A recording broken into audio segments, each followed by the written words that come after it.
로마서 3장 23절에서 24절 말씀입니다. 로마서 3장 23절에서 24절 말씀 함께 같이 읽겠습니다. 시작. 모든 사람이 죄를 범하였음에 하나님의 영광에 이르지 못하더니 그리스도 예수 안에 있는 속량으로 말미암아 하나님의 은혜로 값없이 의롭다 하심을 얻은 자 되었느니라. 아멘. 아멘. 오늘은 9월 21일 셋째 주일입니다. 토라 포션 닛자빔 주간입니다. 우리 모두 여호와 앞에 당당히 설 수 있는 복된 성도들이 되시기를 주님의 이름으로 축복합니다.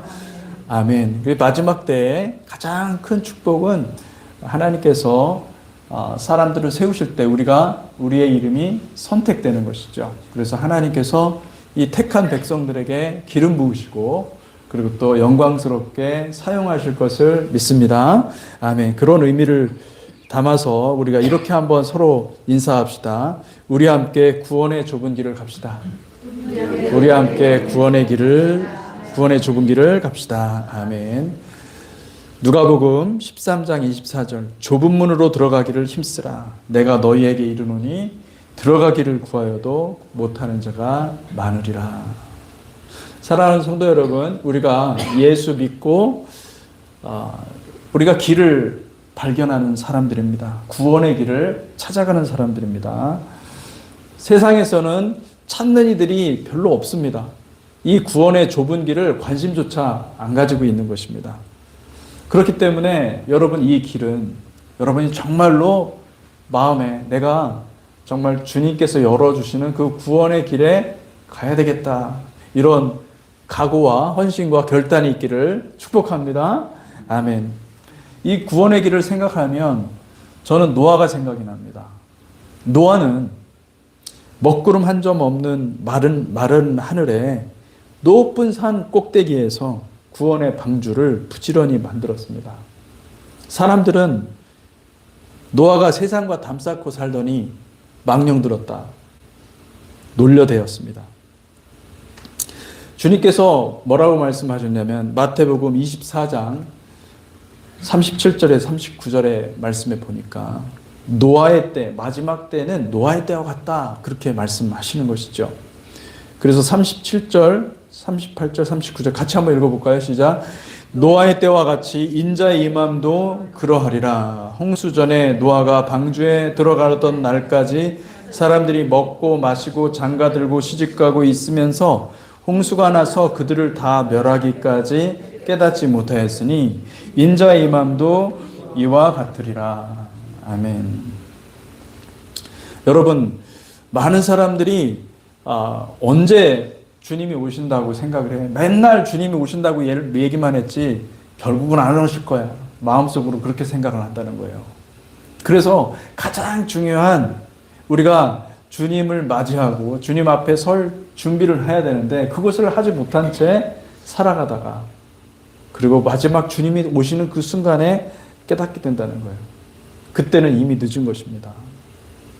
여러분, 우리는 이 마지막 때가 점점 가까이 오면 올수록, 주님이 임하시는 그때가 가까이 오면 올수록 우리는 우리의 영혼을 잘 준비하는 거룩한 백성들이 되시기를 축복합니다. 아멘. 그래서 누가 깨어있는 사람입니까? 깨어있는 사람은 마지막 때 주님의 재림을 준비하는 사람들입니다. 주님께 내가 설 때 빈손으로 갈 수는 없습니다. 왜냐하면 내게 인생을 맡겨주셨고 우리에게 인생의 길을 열어주신 분이 하나님이신데, 우리가 갈 때 빈손으로 간다면, 정말 아무것도 없이 간다고 한다면 그 정말 얼마나 그 창조주 하나님께서 실망하실까. 여러분, 빈손으로 가지 마십시오. 아멘. 여러분에는 성령의 열매로 가득 충만하게 채워져서 하나님께서 보시기에 아름다운 그 거룩한 열매들로 충만하기를 축복합니다. 깨어있는 사람은 누구입니까? 깨어있는 사람은 지금 이 땅의 가치, 이 세상의 모든 가치들을 다 팔아서 왜냐하면 이것은 다 썩어질 것이고 다 없어질 거예요. 그렇다고 한다면 내 모든 썩어질 것들을 다 팔아서 영원한 가치를 사시기를 주님의 이름으로 축복합니다. 여러분들한테는 기회가 있습니다. 왜요? 하나님의 말씀을 듣기 때문에. 하나님의 말씀을 받기 때문에 내가 이 말씀을 듣고 준비할 수 있는 시간이 있는 것이죠. 마태복음 25장에 보면은 지혜로운 처녀 5이 나오고 슬기로운 처녀 5이 나오고 그리고 어리석은 처녀 5이 나옵니다. 그들은 기름을 준비하지 못한 것이죠. 여러분, 주님 앞에 갈 때 꼭 필요한 것이 있습니다. 겟세마네의 기름을 준비하십시오. 겟세마네에서 나를 부인하고 주님의 음성을 따라 순종하는 거룩한 아름다운 기름을 준비하시기를 주님의 이름으로 축복합니다. 아멘. 우리가 지난 목요일에 토라 포션 닛자빔을 같이 함께 공부했습니다. 닛자빔은 일어서다, 당당히 서다, 확고히 서다라는 뜻입니다. 서 있다. 우리를 찬양했지만 우리가 주님 앞에 서 있네. 주님 앞에 서 있네. 여러분, 때가 오면 우리가 주님 앞에 서는 날이 올 줄로 믿습니다. 아멘. 그걸 위해서 우리는 준비를 하는 것이죠. 사랑하는 성도 여러분, 우리의 인생의 창조주는 하나님이십니다. 하나님께서 우리를 창조하시고 그냥 아무렇게나 살도록 내버려 두시는 분이 아니십니다. 하나님은 우리가 어떻게 살아가는지를 잘 관찰하시는 분이시고, 요한계시록에 보면은 그 하나님을 보좌하는 천사들에게는요, 온몸에 눈이 가득하다고 기록하고 있습니다. 그건 어떤 눈입니까? 감찰하시는 하나님. 여호와는 샅샅이 내면을, 그 중심을 살펴보시고 달아보시고 그것을 주시하시는 하나님. 여러분, 하나님은 관찰하시는 하나님이에요. 창조를 해놓고 그냥 방관하고 아무것도 안 하시는 분이 아니시고 여러분의 중심을 정확히 보시고 달아보시는 하나님이심을 믿으시기를 축복합니다. 아멘.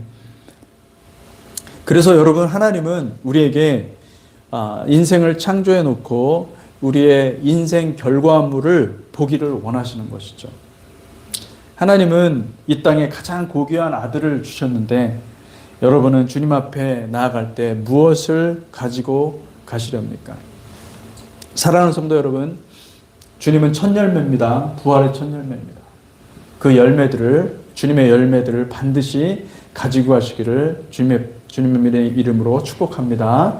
바울은 고린도 전서에서 이런 말씀을 합니다. 고린도전서 3장 10절에서 15절 말씀입니다. 함께 읽겠습니다. 시작. 내게 주신 하나님의 은혜를 따라 내가 지혜로운 건축자와 같이 터를 닦아두매 다른 이가 그 위에 세우나 그러나 각각 어떻게 그 위에 세울까를 조심할지니 이 닦아둔 것 외에 능히 다른 터를 닦아둘 자가 없으니 이 터는 곧 예수 그리스도라. 만일 누구든지 금이나 은이나 보석이나 나무나 풀이나 지프로 이 터 위에 세우면 각 사람의 공적이 나타날 터인데 그날이 공적을 밝히리니 이는 불로 나타내고 그 불이 각 사람의 공적이 어떠한 것을 시험할 것입니다. 만일 누구든지 그 위에 세운 공적이 그대로 있으면 상을 받고 누구든지 그 공적이 불타면 해를 받으리니 그러나 자신은 구원을 받되 불 가운데서 받는 것 같으리라. 아멘. 여러분, 우리의 삶은 예수 그리스도의 터 위에 세워진 삶이어야 될 줄로 믿습니다. 이것은 무엇이냐면 여러분, 예수 그리스도께서 나의 유일한 공로가 되고 예수 그리스도께서 유일한 나의 삶의 모든 것이 되어야 될 줄로 믿습니다. 여기다가 내가 그 위에 나의 의를 세운다든지 나의 어떤 이름을 높인다든지 여러분, 주님 앞에 헛된 일입니다. 여러분, 우리가 교회에 나오는 것은, 교회를 다니는 것은 사람에게 인정받기 위해서 다니는 것이 아니라 하나님 앞에 서기 위해서 다니는 것임을 믿으시기를 축복합니다. 아멘. 저는 그래서 이 교회 공동체를 하나님께서 기뻐 받으실 성령의 열매들을 캐내는 영적인 광산이다.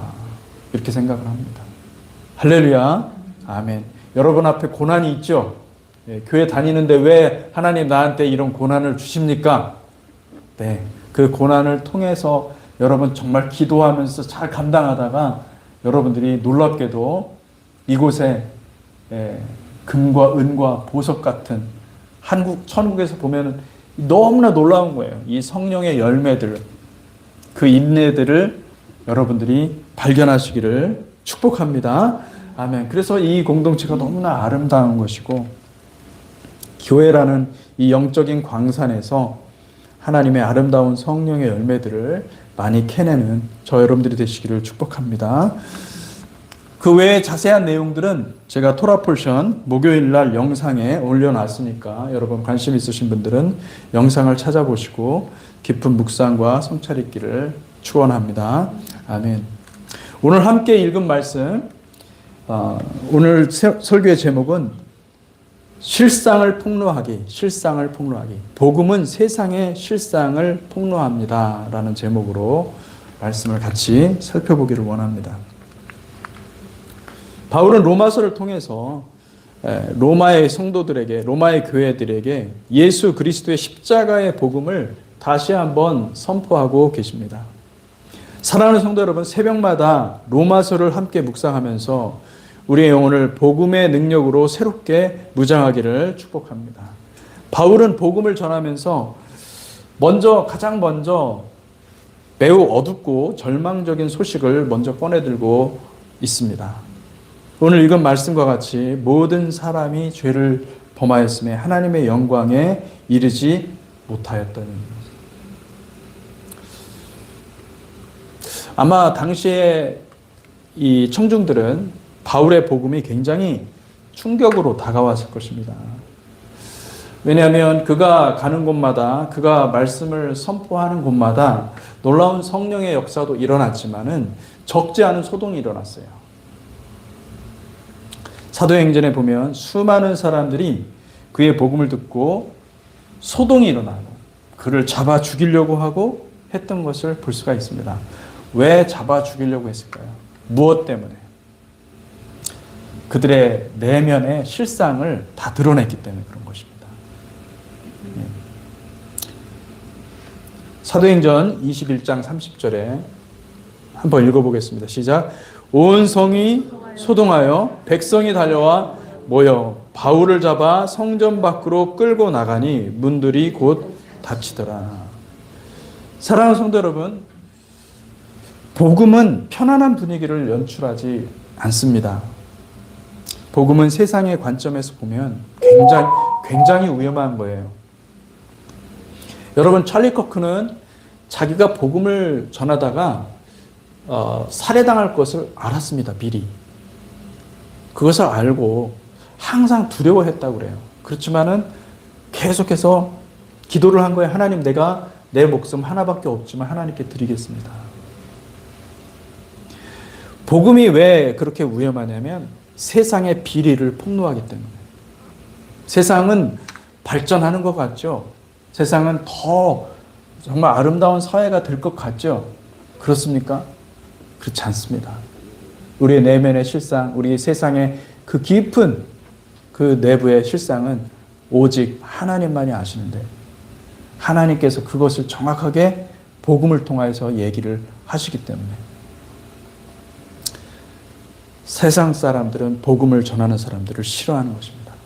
세상은 복음을 듣고 싶어 하지 않는 것입니다. 여러분, 복음은 이 세상이 죄 아래 갇혀서 멸망으로 치달을 수밖에 없는 운명이라고 선포하는 것을 볼 수가 있습니다. 우리가 좀 길지만 로마서 1장 18절에서 23절까지 말씀 한번 같이 읽어보겠습니다. 시작. 하나님의 진노가 불의로 진리를 막는 사람들의 모든 경건하지 않음과 불의에 대하여 하늘로부터 나타나나니 이는 하나님을 알만한 것이 그들 속에 보임이라. 하나님께서 이를 그들에게 보이셨느니라. 장세로부터 그의 보이지 아니하는 것들 곧 그의 영원하신 능력과 신성이 그가 만드신 만물에 분명히 보여 알려졌나니 그러므로 그들이 핑계하지 못할지니라. 하나님을 알되 하나님을 영화롭게도 아니하며 감사하지도 아니하고 오히려 그 생각이 허망하여지며 미련한 마음이 어두워졌나니 스스로 지혜 있다 하나 어리석게 되어 썩어지지 아니하는 하나님의 영광을 썩어질 사람과 새와 짐승과 기어다니는 동물 모양의 우상으로 바꾸었느니라. 아멘. 복음은 굉장히 불편한 것입니다. 여러분, 우리가 여기 계신 분들은 아마 복음이 그렇게 불편하게 내 마음을 힘들게 하는 그런 상황에서 복음을 받지 않았을 겁니다. 내가 교회를 다니고 어릴 적부터 교회를 다녔고 말씀을 계속 듣다 보니까 내 믿음이 생겼고 그렇게 됐을 것입니다. 그러나 진짜 바울이 전한 복음을 보잖아요. 그러면 굉장히 불편하게 만드는 거예요. 아주 분위기를 아주 싸게 만드는 거예요. 아주 그냥 그 분위기에 찬물을 확 꼈는 거죠. 복음을 들은 사람들의 마음에 불을 질러서 복음을 말하는 자들을 죽이게 합니다. 왜냐하면 세상은 복음을 싫어합니다. 진리를 선포하기 때문에. 자기들의 그 본질, 그 마음, 이 세상이 추구하는 바가 다 복음에 드러나거든요. 네. 여러분, 복음을 전하다가 목숨을 잃는 것은 당연한 것입니다. 그것이 이상한 것이 아닙니다. 그것은 예수님 당시부터 지금까지 항상 있어 왔던 것이고, 바울이 여러분 스데반이 돌에 맞아 죽을 때 바울이 그걸 당연하게 여겼습니다. 세상이 믿는 자들을 미워하는 것은 당연한 것입니다. 여러분, 미움을 받으시기를 축복합니다. 핍박을 받으시기를 축복합니다. 박해를 받으시기를 축복합니다. 가장 큰 축복은 무엇인가? 주의 이름을 증거하다가 고난을 당하는 것입니다. 할렐루야. 하나님께서 그것을 얼마나 귀하게 보시는지 몰라요. 여러분, 저와 여러분들이 이 바울의 복음의 진술을 듣고서 정말 온전히 예수 그리스도 십자가를 증거하는 거룩한 백성이 되기를 주님의 이름으로 축복합니다. 아멘. 요한일서 3장 13절에서 14절 함께 읽겠습니다. 시작. 형제들아, 세상이 너희를 미워하여도 이상히 여기지 말라. 우리는 형제를 사랑함으로 사망에서 옮겨 생명으로 들어갈 줄을 알거니와 사랑하지 아니하는 자는 사망에 머물러 있느니라. 아멘. 여러분, 세상 사랑은 그 사람을 다른 사람들과 어울리고 다른 사람들이 좋아하는 것을 주고 기뻐하는 것입니다. 그런데 하나님 사랑은 우리의 영혼을 구원하는 사랑입니다. 할렐루야. 여러분, 다른 영혼들을 구원하는 놀라운 사랑을 우리가 경험하시기를 축복합니다. 이 세상 운명은 이미 정해졌다는 사실을 믿으시기를 바랍니다. 인류는 지옥행 열차에 탑승한 상태입니다. 이미 내가 지옥 갈 그 열차에 탄 거예요. 모두가 다 타 있어요. 모든 인간의 삶의 끝은 사망으로 귀결됩니다. 인류는 소망이 없는 것입니다. 죄인들은 하나님의 심판을 받고 무시무시한 지옥 형벌을 받게 될 것입니다. 사람들은 인류가 무한히 발전할 것이라는 근거 없는 확신을 좋아합니다. 망상이라고 할 수가 있습니다. 그러나 여러분, 여러분 잘 생각해 보시면은 인류가 과거로부터 지금까지 발전해 온 것은 사람을 속이고 선동하고 사람을 죽이는 기술만 발전한 것입니다. 과학기술이 아무리 발전해도 인간의 내면이 그렇게 사람을 죽이고 사람 위에 올라서려고 하고 그 권력 덩어리, 이 권력,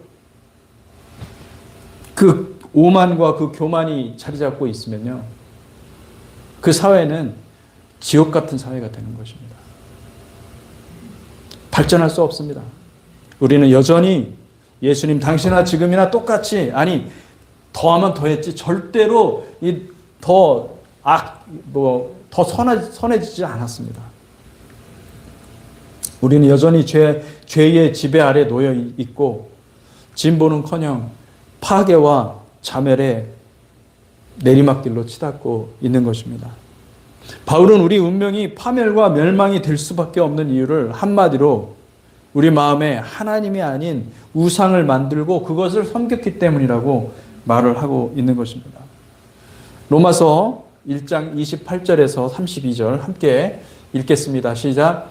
또한 그들이 마음에 하나님 두기를 싫어하매 하나님께서 그들을 그 상실한 마음대로 내버려 두사 합당하지 못한 일을 하게 하셨으니 곧 모든 불의, 추악, 탐욕, 악의가 가득한 자요, 시기, 살인, 분쟁, 사기, 악독이 가득한 자요, 수근수근하는 자요, 비방하는 자요, 하나님께서 미워하시는 자요, 능욕하는 자요, 교만한 자요, 자랑하는 자요, 악을 도모하는 자요, 부모를 거역하는 자요, 우매한 자요, 배약하는 자요, 무정한 자요, 무자비한 자라. 그들이 이 같은 일을 행하는 자는 사형에 해당한다고 하나님께서 정하심을 알고도 자기들만 행할 뿐 아니라 또한 그런 일을 행하는 자들을 옳다 하느니라. 아멘. 많은 사람들은 그럴 수 있다 이렇게 생각합니다. 근데 성경은 정확히 말하는 것입니다. 뭐라고요? 이런 일들을 행하는 사람들의 마음에는 우상이 있기 때문에. 내 마음에 우상이 있으면 이런 일들을 행하는 거예요. 근데 여기에 배약한다라는 게 뭔지 아십니까? 약속을 배반하는 것입니다. 약속을 우습게 여기는 것입니다. 무자비하고 무정하고 시기하고 비방하고. 여러분, 우리 크리스찬들도 그렇게 하지 않나요? 우리 크리스찬들도 우상 숭배하고 있습니다. 하나님 반드시 심판하신다는 것을 믿으시기를 바랍니다. 사랑하는 성도 여러분, 세상이 곧 멸망할 것이라는 바울 복음을 먼저 마음에 받으시기를 축원합니다. 바울은 그것을 논증하거나 설명하지 않습니다. 복음을 듣고 영접하는 과정은 어떤 논리적인 귀결, 논리적으로 복음을 전할 수가 있겠다 생각할 수 있겠지만 여러분 그렇지가 않아요.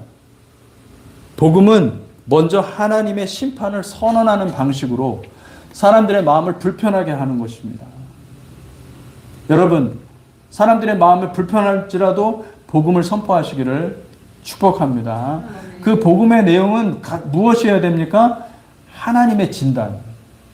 이 세상을 진단할 수 있는 분은 하나님밖에 없습니다. 하나님께서 이 세상을 어떻게 생각하시는지에 대해서 이 세상에 대한 하나님께서 준비한 모든 형벌, 지옥 형벌에 대해서도 얘기를 해줘야 된다는 거예요. 여러분, 사도행전에 이런 말씀이 있습니다. 함께 읽겠습니다. 사도행전 13장 48절 49절. 이방인들이 듣고 기뻐하여 하나님의 말씀을 찬송하며 영생을 주시기로 작정된 자는 다 믿더라. 주의 말씀이 그 지방에 두루 퍼지니라. 아멘. 사람들한테 듣기 좋은 이야기로 논리적으로 모든 화법을 다 동원해가지고 이 수사법을 다 동원해가지고 사람들을 설득한 것이 아니라 바울은 성령님의 역사하심을 믿고 성령님께서 주시는 그 감동으로 하나님의 말씀으로 이 세상을 하나님이 어떻게 생각하시는지 어떻게 심판하실 것인지 과감하게 선포했다는 거예요.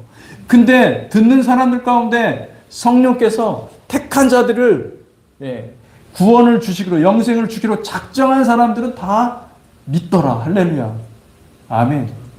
여러분 성령님을 믿고 구원을 선포하시길 바랍니다. 예수 그리스도를 선포하시길 바랍니다. 성령님은 택한 백성들에게 깨달음을 주시는 분이시고 영생을 주시기로 작정된 자들은 성령님의 음성을 듣고 마음의 깊은 정죄를 받게 되는 것이죠. 아멘. 여러분 어떤 사람이 질병에 걸려서 시름시름 앓고 있다고 가정해 봅시다. 그런 환자들에게 가장 필요한 것은 정확한 진단인 거예요. 돌팔이 의사한테 잘못 진단받으면은 완전히 진짜 돈도 많이 잃지만은 이상한 운명이 되는 것입니다. 성경은 우리 인류가 심각한 상태에 이르렀다고 진단하고 있습니다. 바울은 자기 생각에서 진단을 한 것이 아니라 바울은 하나님의 진단을 우리에게 전한 것 뿐입니다. 왜 여러분 복음을 전하려면은 복음의 내용, 십자가, 예수 그리스도의 십자가, 그 복음의 원리를 설명하는 것보다 더 중요한 것이 있는데 그것은 뭐냐면 하나님의 진단을 정확히 얘기를 해주는 것입니다. 바울은 가장 먼저 그 얘기를 한 겁니다. 하나님께서 이 세상을 어떻게 생각하시는지. 우리 다 멸망받을 수밖에 없고 아무도 구원받을 수 있는 구원의 소망이 없다라는 것을 명확하게 얘기를 해줘야 됩니다. 세상은 정말 싫어하는 것이 그 얘기를 하지 말라는 거예요. 세상은 발전한 것이 진보할 수 있고 발전할 수 있다라는 그런 허상을 계속 들려줘서 사람들로 하여금 헛된 꿈, 망상을 가지면서 행복을 추구하도록. 그게 세상이 원하는 거거든요. 세상은 그렇게 해가지고 우리도 거룩한, 우리도 아름다운 세상을 만들 수 있다. 옛날에 제가 기억이 납니다. 70년대. 잘 살아보세요. 잘 살아보세요. 우리도 한번 잘 살아보세요. 사람들의 마음에 얼마나 소망을 줬습니까? 근데 우리가 정말 잘 살아볼 수 있을까요? 여러분, 하나님 없이는 우리는 잘 사는 것이 뭔지도 모릅니다. 우리는 속고 있는 거예요.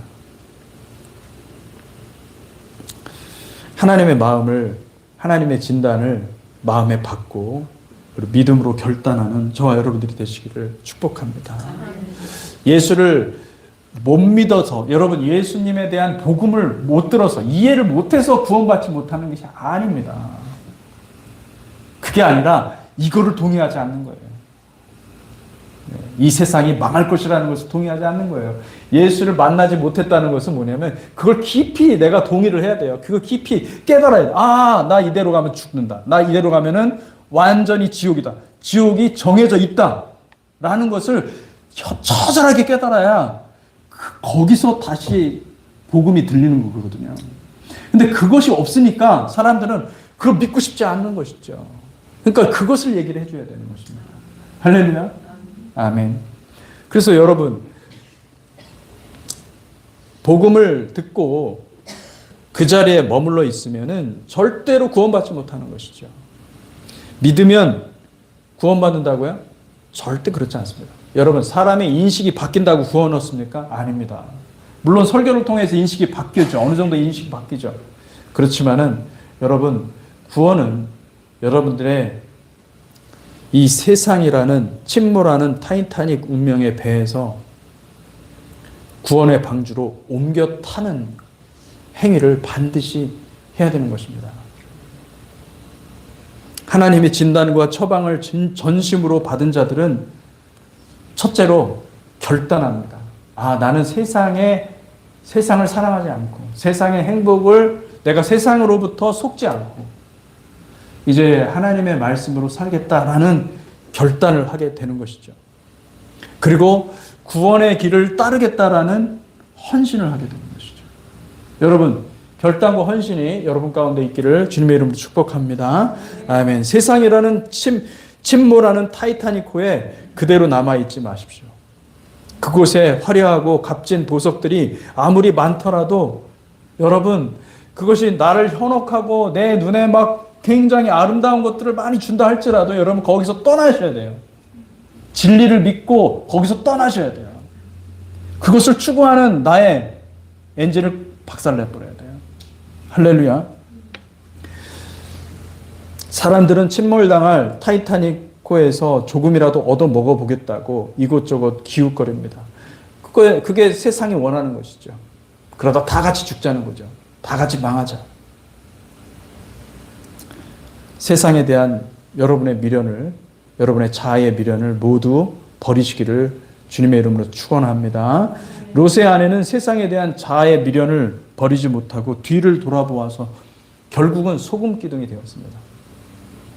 주님께서도 누가복음 9장 62절에서 이런 말씀을 하고 있습니다. 함께 읽겠습니다. 시작. 예수께서 이르시되 손에 쟁기를 잡고 뒤를 돌아보는 자는 하나님의 나라에 합당하지 아니하니라. 되게 무서운 말씀입니다. 못 들어온다는 겁니다. 못 들어온다. 성경은 우리를 향해 사망 선고를 내리고 있습니다.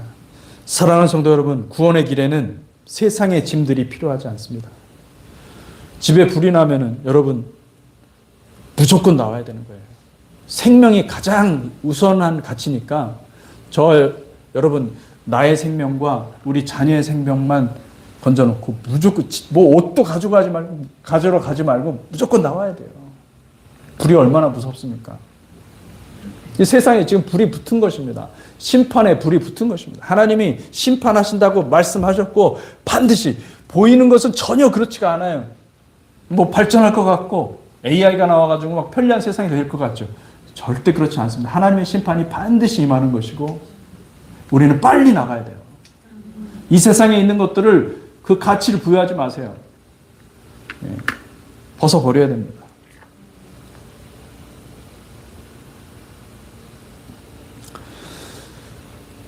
복음이 선포되면 사람들이 둘로 나눠집니다. 선악과의 길과 생명과의 길로 나눠지는 것이죠. 엄밀히 말하면 사람들을 두 부류로 나눠지는 것이 아니라 사실은 본래 우리가 어둠 속에 갇혀 있던 자들인데 복음을 듣고 빛의 영역으로 돌아오는 자들이 생기는 것입니다. 이 현상적으로는 나눠질 수밖에 없어요. 여러분 교회도 복음을 제대로 전하잖아요. 그럼 교회에 섞여 있는 사람들이 많거든요. 교회도 굉장히 혼합되어 있어요. 순전한 교회들이 많지 않습니다. 그래서 믿음 있는 자, 구원받을 자들과 또 구원받을 자들을 박해할 자들로 나눠집니다. 당연한 거죠. 그건 뭡니까? 교회가 나눠지고 분리하고 서로 싸우는 것이 아니라 사실은 그 교회를 하나님께서 사랑하셔서 택한 백성들을 구원하시는 과정에 있는 거예요. 할렐루야.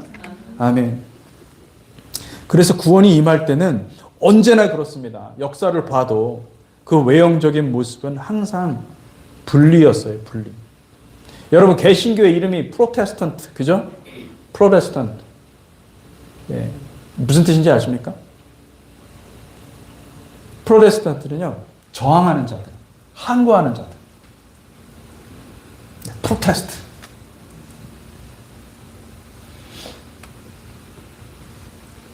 복음을 선포하면 진리가 비진리로부터 분리되어 나오는 것입니다. 복음은 우리를 둘로 나누는 것입니다. 빛이 임하면 낮과 밤이 생기는 것과 같이 사랑하는 성도 여러분, 빛의 영역으로 들어오시기를 축복합니다. 아멘. 신명기 30장 19절에서 20절 말씀. 우리가 이번에 그 토라 퍼션 닛자빔 하면서 굉장히 중요한 말씀을 우리가 발견했습니다. 하나님께서 이미 신명기를 통해서 이 모세 이스라엘 백성들에게 뭐라고 얘기를 하냐면 오늘 읽을 그 말씀 신명기 30장 19절 20절 같이 한번 읽어보겠습니다. 시작.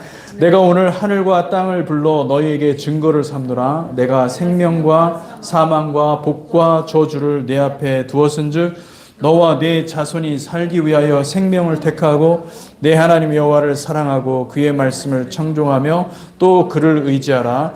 그는 내 생명이시요 내 장수이시니 여호와께서 내 조상 아브라함과 이삭과 야곱에게 주리라고 맹세하신 땅에 내가 거주하리라. 아멘. 여러분 이 말씀을 전하는 하나님의 마음은 어떨까요?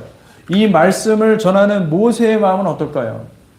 여러분 제가 만약에 이 말씀을 여러분들한테 그대로 선포하고 전한다면요, 간절한 마음은 여러분들이 생명과 복의 길을 택하시는 여러분들이 되시기 바랍니다. 그 간절한 마음에 사람들의 99%의 성향은 뭐냐면 무엇을 택합니까? 나의 생각을 택하고 내 자아의 생각, 내 자아가 원하는 것을 택합니다. 그것은 뭐예요? 사망과 저주예요. 사망과 저주의 길로 다 간다 할지라도 여러분들은 무엇을 가라는 거예요? 생명과 복의 길로 가라고 말씀하고 계시는 것이죠. 사망과 저주의 길은 여러분의 육신을 만족해 하고 당장의 즐거움을 줄 수 있습니다. 그러나 천국으로 향하는 문과 그 길은 매우 좁은 문이라는 사실을 기억하시기를 바랍니다. 사람들은 잘 발견하지 못한다고 합니다. 우리가 걸어가야 하는 구원의 길은 겟세마네의 길입니다. 겟세마네는 믿음의 길이며 자기를 부인하고 예수 그리스도로 살아가는 길임을 믿으시기 바랍니다. 말씀을 맺도록 하겠습니다. 바울의 복음은 세상을 흔들고 세상을 변혁시킵니다. 그의 메시지의 중심은 이 세상을 향한 하나님의 심판, 하나님의 진단이 있었습니다. 이 세상은 결국 파괴와 자멸의 구렁텅이로 치달을 것입니다. 세상은 자기 만족이라는 우상을 품은 모든 자들을 파괴와 자멸의 운명으로 끌어들일 것입니다. 여러분, 이 블랙홀, 이 우주에는 블랙홀이 있다고 그래요. 이 블랙홀은 질량이 있는 모든 것들을 다 빨아들입니다. 블랙홀이 마치, 저는 그런 생각을 합니다. 지옥이 아마 블랙홀 같은 것이 아닐까. 이 세상을 통해서 모든 무거운 짐진 자들을 다 빨아들이는 거예요. 다 빨아들이고 다 그냥 한꺼번에. 사랑하는 성도 여러분, 지옥이라는 블랙홀의 운명을 따르지 마시기를 주님의 이름으로 축복합니다. 자아라는 우상을 찍어내고 오직 예수 그리스도의 은혜 안에 머무시기를 주님의 이름으로 축복합니다. 마태복음 11장 28절에 30절 같이 읽겠습니다. 시작. 수고하고 무거운 짐진 자들아 다 내게로 오라. 내가 너희를 쉬게 하리라. 나는 마음이 온유하고 겸손하니 나의 멍에를 메고 내게 배우라. 그리하면 너희 마음이 쉼을 얻으리니 이는 내 멍에는 쉽고 내 짐은 가벼움이라 하시니라. 아멘. 기도하겠습니다. 하나님 아버지 감사합니다.